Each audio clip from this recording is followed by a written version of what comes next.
In Clayton County, Georgia, a land both rich and shadowed by silent corners, there was a large pig farm set far apart from the nearest residential area.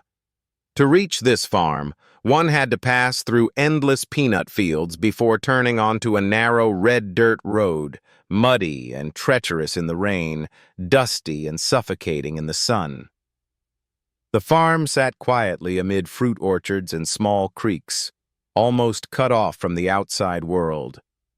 Its owner, a man in his 60s named Frank Miller, though locals simply called him Old Frank, ran one of the most well-known hog farms in the county. Not only was his farm famous for raising thousands of hogs, but also for his unusual hiring practice. He only recruited widowed women from out of state who were struggling financially, assigning them to hard labor like cooking feed and cleaning pens. People said Old Frank was a kind-hearted man who sympathized with those dealt an unfair hand in life, but there were whispers, dark ones, that these women often arrived and left under strange circumstances. Some worked for months, even a year, before vanishing without a word. Was this the compassion of a generous man, giving broken women a chance to start over? Or was it the lure of a deadly trap, a place where the unfortunate came to earn a living but never returned? The answer lay behind the rusted iron gate of the farm, where the stench of livestock might have been masking another smell, the scent of crime. But far away, in a small home in rural Lawrence County, Alabama, there was someone unwilling to let those rumors fade. That person was Linda Parker, the mother of Emily Parker, Old Frank's newest daughter-in-law. For over 3 months, Linda had lived in gnawing anxiety. Her daughter Emily, 30 years old, had lost her husband in a work accident and struggled alone to raise 2 young children. Nearly a year earlier, she had heard about Old Frank's farm in Georgia, where the pay was good and room and board were included. With no other choice, she left her children in her elderly mother's care and took the job. At first, Emily called home every week. Her voice over the phone was always cheerful. She said her father-in-law was kind and treated her like his own daughter. Her husband, Tom Miller, though quiet, was gentle. The work was tiring and smelled awful, but the income was steady. Every month without fail, she sent money home. But the calls began to fade, from once a week to once every 2 weeks to once a month, until 3 months ago, they stopped entirely. Linda tried calling her daughter's number, but only heard the endless ring before a recorded voice said the number was unreachable. Asking around to others who worked nearby brought no answers. A cold, invisible fear wrapped itself around the old mother's heart. She knew her daughter's nature.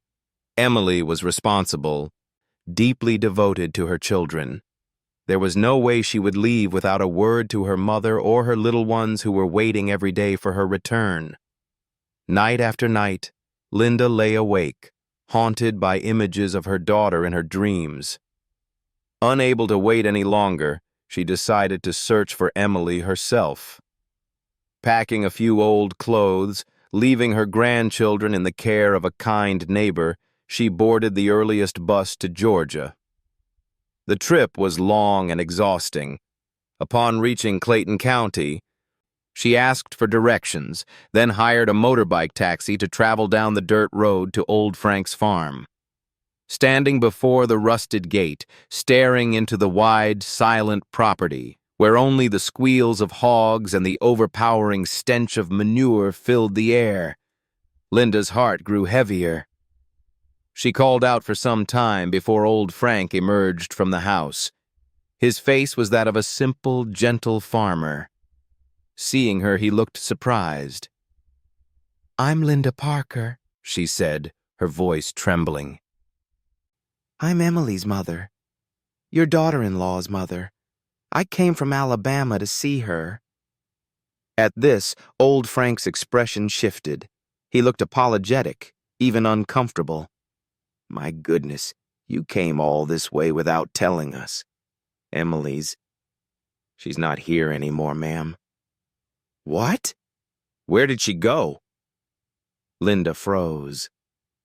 At that moment, Tom Miller stepped out from the house, his face pale and worn. Old Frank sighed heavily. "It's not a pleasant story. Emily, she's with someone else now. About a month ago, Tom caught her. They had a big fight, and she packed her things and left with the man. Said she couldn't live this life anymore." Tom stood silently, head down, occasionally wiping at his eyes, as if confirming the story.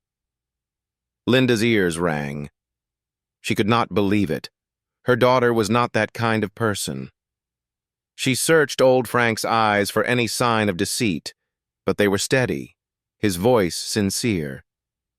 He even invited her inside for a drink, asked about her health and her grandchildren. His courtesy and the perfectly reasonable story left Linda speechless despite her inner doubts. She left the farm in quiet despair, torn between believing her daughter had made a terrible mistake and the deep, unshakable feeling that something awful had happened behind those gates. She did not return to Alabama. By now, her worry had hardened into certainty. Something terrible had happened to Emily. A mother's intuition is never wrong. She could not accept the story told by Frank and Tom. Hiring another ride, she went straight to the Clayton County Sheriff's Office. Sitting in the reception area, hands trembling, she wrote out a formal missing persons report. She detailed not only Emily Parker's disappearance, but also her deep suspicions of old Frank and his son. The sheriff's department opened a file and began standard preliminary checks. 2 investigators were sent to the farm, this time in an official capacity. Facing the police, Frank and Tom remained eerily calm and cooperative. Frank repeated the exact same story he had told Linda, without a single inconsistency or nervous gesture. He even expressed sympathy for the mother's concern and promised to help if needed. "Life was fine here," he sighed, "until she listened to outsiders and ran off. Tom's been devastated for months. We've tried contacting her, but she must have changed her number." Tom maintained the role of a betrayed husband, even showing investigators text messages of their arguments and describing the day Emily packed up and left. The officers checked the small room where the couple had lived. It was spotless, unnaturally so, without a single personal item, photo, or hair of Emily's. It looked prepared, as if to reinforce their story. The investigation hit a dead end. No crime scene, no witnesses, no sign of foul play. The suspect's statements matched perfectly in every detail. The case was classified, for the time being, as a standard missing person. Investigators also partly believed that perhaps due to family conflict, Mary Thompson had decided to follow another man without informing her family. A scenario not uncommon for women in her circumstances. As time passed, the case file on Mary Thompson's disappearance gathered dust, left untouched in the county sheriff's archives. But there was one person who never gave up. Every month, Mrs. Margaret Turner would travel tirelessly from Oklahoma to Montana. The elderly mother, her hair now heavily grayed, would go to the county sheriff's office, tears welling in her eyes, asking for news about her daughter. Her relentless determination, along with the unusual aspects of the case, caught the attention of the Montana State Police leadership. They realized that behind the story of a daughter-in-law running away with a lover, there were too many unanswered questions. The State Police Board decided that no suspicion, however small, should be ignored. They ordered the Criminal Investigation Division to open a special task force and reinvestigate the case thoroughly. The horrifying secret, hidden behind the gates of Robert Lewis's pig farm, was about to be confronted by the most elite investigators. Colonel James Harrison, a seasoned detective and a fox of the homicide unit, with experience solving hundreds of complex cases, was assigned to lead the operation. He did not believe in coincidences. Upon reading the thin file on Mary Thompson's disappearance, he spotted the cracks in the perfect play that Robert Lewis and his son had staged. How could a devoted mother simply leave without leaving any message for her own family? How could a timid, fearful husband calmly accept his wife's alleged infidelity and departure after just one argument? And why would an employer be so understanding and protective about the private life of his farmhand? Those questions kept circling in the colonel's mind. His instincts told him the answer was not with Mary Thompson, but within Robert Lewis's farm itself. He decided to completely change the direction of the investigation. Instead of focusing solely on one disappearance, he ordered his team to review all personnel records and investigate every woman who had worked at Lewis's farm over the past 5 years. A quiet but determined investigation began. The task he gave his officers was extremely difficult. Robert Lewis hired laborers in a very casual manner, often without contracts or proper documentation. All information about past workers existed only as scraps of paper with scribbled names and hometowns tossed into an old notebook. Detectives spent weeks compiling a list of female workers who had ever worked at this farm, then began a grueling search for these women. Special units were sent across rural counties in the Midwest and the Appalachian region, chasing the faintest of leads. They visited the rural addresses listed on those old scraps of paper. In a poor county in Louisiana, they met the older brother of Jane Miller, a widow who had come to work for Lewis in 2020. The brother, with a weathered face, recounted, "She worked there for almost a year, sending money home every month. She said the boss was kind, the job steady. Then suddenly she stopped contacting us. When we went there looking, Lewis said she'd gone with a man to live in Arkansas.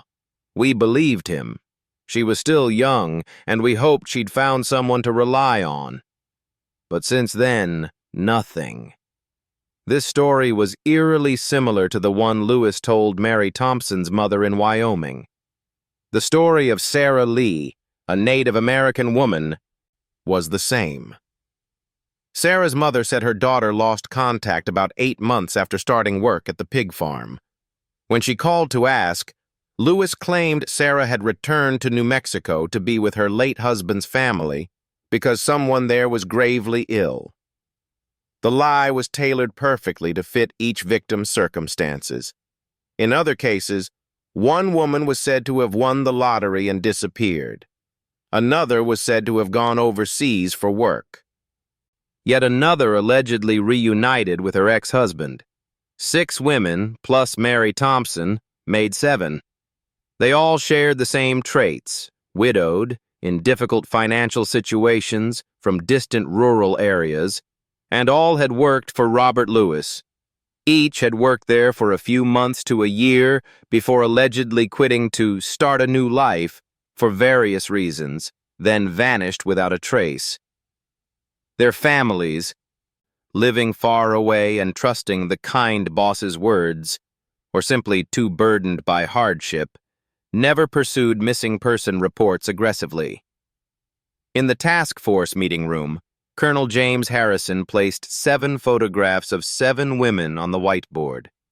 7 smiles, 7 fates, now haunting question marks. The air grew heavy. "This is no coincidence," Harrison said, his voice low with anger. 7 women, same pattern. We're facing a serial killer. His words struck like thunder. The case had just escalated to a whole new level. Robert Lewis's farm wasn't a livelihood.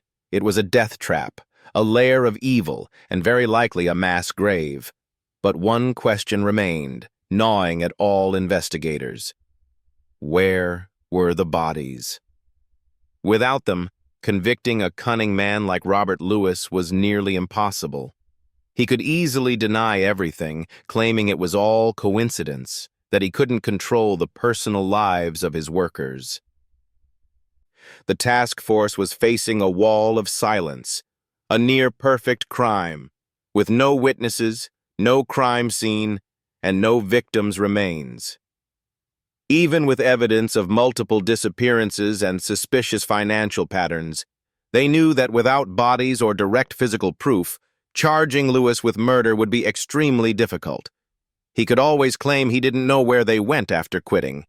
His image as a gentle, simple country boss was still too convincing.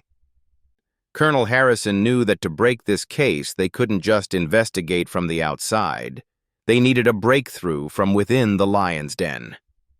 In a tense task force meeting, he made a bold, high-risk decision, one that made everyone hold their breath: to send in an undercover agent. Officer Emily Carter, a young female detective in her early 20s, attractive, slender, yet incredibly brave, sharp-witted, and skilled in acting, was chosen for this life-or-death mission. A perfect cover was created for her.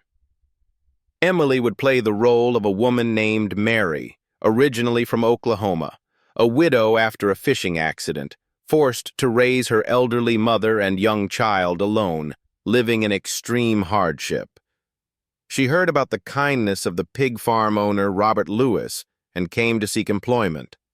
All her personal documents, from ID cards to household registration and a carefully prepared life story, were crafted without a single flaw.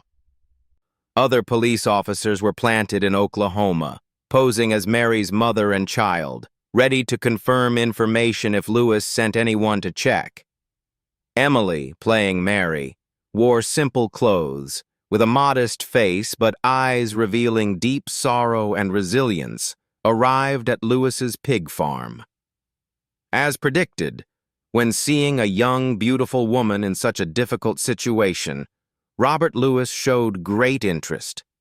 He asked detailed questions about her family and past.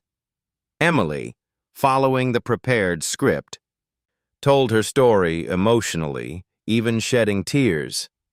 Her vulnerable, pitiable demeanor and honest tale completely earned the initial trust of the farm owner. She was hired. Emily's first days on the farm felt like hell. Hard labor, foul odors, and above all, loneliness and a constant sense of insecurity. She had to live in a dilapidated room, isolated from male workers, always feeling Lewis's scrutinizing gaze. Initially, he appeared very kind, often bringing her food and drinks, asking about her life, sometimes giving her extra money. But beneath that kindness, Emily sensed a deadly danger, like a beast silently watching its prey, waiting for the right moment to strike. Emily's mission was to find any evidence related to the missing victims. Taking advantage of Lewis's absences or nighttime when he was asleep, she secretly searched everywhere on the farm, from the warehouse, the feed processing area, to his main house. Her heart pounded with every small sound. After days of anxious and tense searching, she discovered something horrifying. In an old, dusty iron chest discarded in the loft of the warehouse, filled with cobwebs, she found dozens of women's old clothes, a few worn handbags, and especially cheap jewelry like silver rings, American-style necklaces, and earrings. They were carefully preserved like souvenirs, trophies. Emily secretly took pictures of all these items and sent them to the task force via a special communication device. When shown to the families of 10 missing women, they burst into tears, recognizing them as their loved ones' belongings. An elderly mother trembled as she pointed to a frangipani hairpin. "This is Mai's. She loved this hairpin the most." A brother recognized the silver ring he had given his sister before she left for work. This was the first irrefutable physical evidence linking the disappearances directly to Robert Lewis. He was not just a farm owner. He was a sick collector. The noose began tightening around the demon. The discovery of the chest full of victims' belongings was a huge morale boost for the task force. They now had the first undeniable material evidence connecting Lewis directly to the disappearance of 10 women. Showing these photos to the victims' families transformed their faint hopes into cries of grief and burning hatred. They were certain their loved ones had been harmed. Meanwhile, inside the farm, Officer Emily Carter continued her increasingly dangerous mission. After reporting about the chest, she received new orders from Colonel Harrison. Absolutely no reckless actions, safety above all. Her mission now was to observe and record all suspicious areas and behaviors of the suspect. Emily, as Mary, continued her work diligently, appearing docile and uncurious, but her eyes never stopped watching. She reported that the most suspicious and unsettling area on the farm was the pig feed processing facility, a large, separate building housing a powerful industrial grinder and giant cast-iron cauldrons used to cook feed. Robert Lewis never allowed anyone, even experienced male workers, to enter this area unsupervised. He always did the feed processing himself, usually at night. Many nights, from her room, Emily heard the grinding machine running loudly for hours and smelled a strange burning odor coming from there. A strong, fishy stench unlike corn or vegetable feed. It made her nauseous and terrified. She had a bad feeling it was a slaughterhouse, the place where the unfortunate women had been disposed of. Recognizing the danger to Emily and having enough initial evidence, Colonel Harrison decided it was time to act. But he needed scientific proof, something undeniable to legally obtain a comprehensive search warrant. Suspecting body disposal, he ordered the Economic Investigation Team to speed up their work. They focused not just on bank accounts, but on finding irregularities in the farm's purchase invoices. Detectives reviewed hundreds of invoices, from piglets, feed, to agricultural supplies over the last 5 years. Finally, they found it.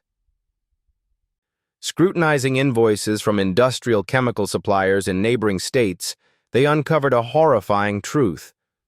Robert Lewis had regularly purchased large quantities of sodium hydroxide, lye, and concentrated sulfuric acid. These are extremely strong chemicals capable of corroding and dissolving organic tissue and bone rapidly. The amount Lewis bought far exceeded normal farm sanitation needs. No pig farm, no matter how large, would require hundreds of liters of acid and tons of lye annually. To be certain, the task force consulted a chemical expert. The expert confirmed these were the 2 main chemicals used in the most thorough biological evidence destruction methods. They could turn a human body into an unrecognizable liquid solution. The worst hypothesis was raised. Robert Lewis not only killed and dismembered victims to make pig feed, but also used powerful chemicals to dissolve and eliminate any remaining traces, ensuring no evidence of the victims would remain. With physical evidence of victim belongings combined with chemical purchase records, the Montana prosecutor's office immediately approved an emergency search warrant for the entire Robert Lewis farm. The noose was tightening. The demon's hunt was near its end. One early foggy morning, when mist still covered the fields around Montana, hundreds of officers, riot police, and homicide detectives secretly surrounded Robert Lewis's pig farm. All roads in and out were blocked. A tight net was cast, waiting for the demon to step into it. Officer Emily Carter, the brave undercover detective, had received the signal and secretly retreated safely from the farm the night before. Her mission was accomplished brilliantly. At exactly 6 a.m., the assault order was given. All reconnaissance teams simultaneously stormed in from multiple directions, neutralizing the workers employed by Lewis. A special task force broke down the door and rushed straight into the feed processing facility, where Lewis usually stayed overnight. Robert Lewis was inside, completely surprised by the police's arrival. The instinct of a wild beast surged up. He grabbed a cleaver used for chopping bones, intending to fight back desperately, but he never got the chance. The skilled and courageous criminal police quickly subdued him, disarmed him, and handcuffed him. The devil disguised as a gentle farm owner was finally captured. A comprehensive search was conducted immediately afterward. In the main house, besides the chest full of victims' belongings that Emily reported, the police discovered another sickening collection. Dozens of women's underwear carefully hidden inside a metal box under the bed. This was undeniable evidence of the perpetrator's twisted psychology. But the place that shocked everyone the most, revealing the cruelest truth, was the feed processing building. To the naked eye, it looked ordinary, just smelling like pig feed and barns. However, when the forensic team sprayed luminol and used ultraviolet light, a horrifying scene emerged. The entire concrete floor, the walls around the industrial grinder, and especially inside the giant cast-iron cauldrons glowed with an eerie blue. Numerous bloodstains, though meticulously scrubbed with lye and acid, still appeared like ghosts accusing the crime. This was no ordinary feed processing area. It was a slaughterhouse, a human execution site. Blood samples were immediately collected. Later forensic tests showed DNA from multiple individuals, but specific identities couldn't be determined because the samples were contaminated and decomposed by chemicals. But where were the victims' bodies? Why was there so much blood without a single bone fragment found? All eyes now turned to the large, eerie catfish pond behind the house. Based on the worst-case scenario they imagined, the task force decided to drain this pond. The work was extremely arduous. The state police mobilized multiple high-capacity pumps and the fire department for assistance. After more than 2 days and 1 night of continuous pumping, the hundreds of square-meter pond finally revealed its black, muddy bottom. And then, in that foul mud, white human bone fragments gradually appeared. Forensic experts worked in harsh conditions, collecting every bone fragment. They found countless pieces of skulls, ribs, arms, and legs belonging to at least 11 different people. This pond was not just a fish farm, it was a mass grave hiding the remains of unspeakable crimes. After the victim's flesh had been crushed and turned into feed for thousands of pigs, the final truth was laid bare, raw, brutal, and beyond imagination. At the investigation agency, facing irrefutable evidence, the chest filled with victims' belongings, bloodstains that couldn't be erased in the slaughterhouse, and especially the skeletal remains found under the catfish pond. Robert Lewis knew that all denials were meaningless. He no longer played the role of a gentle, honest farm owner. His mask had completely fallen. He sat there, hands cuffed on the table, silently, in a terrifying manner. Colonel John Thompson didn't need to ask much. He quietly placed the photos of the belongings, bone fragments, and images of the 11 unfortunate women on the table right in front of Lewis. After a long, suffocating silence, Lewis finally raised his head. He did not look at the colonel, but at the photos, a faint, twisted smile curling his lips. Then he spoke. His voice was dry and even, with no remorse and no emotion. His confession was a horrifying story of a twisted mind and a pathological hatred toward women. He said his tragedy began years ago after his beloved wife left him for another man. That betrayal planted a seed of hatred in his heart. He began to hate all women. In his eyes, they were all liars, unfaithful, only interested in money and new relationships.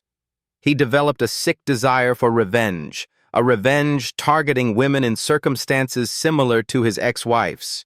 He chose to recruit vulnerable, disadvantaged women because he believed they were the easiest to manipulate and, importantly, least likely to be searched for if they disappeared. He detailed every murder he committed over the years. His method was always repetitive. At first, he acted kindly and helped them to gain their trust. Once his prey fully trusted him, he would find a way to rape them. The poor women, isolated in a strange land and frightened, initially didn't dare resist. But when anyone threatened to leave or report him to the police, the demon inside him would awaken, and he would not hesitate to kill to silence them.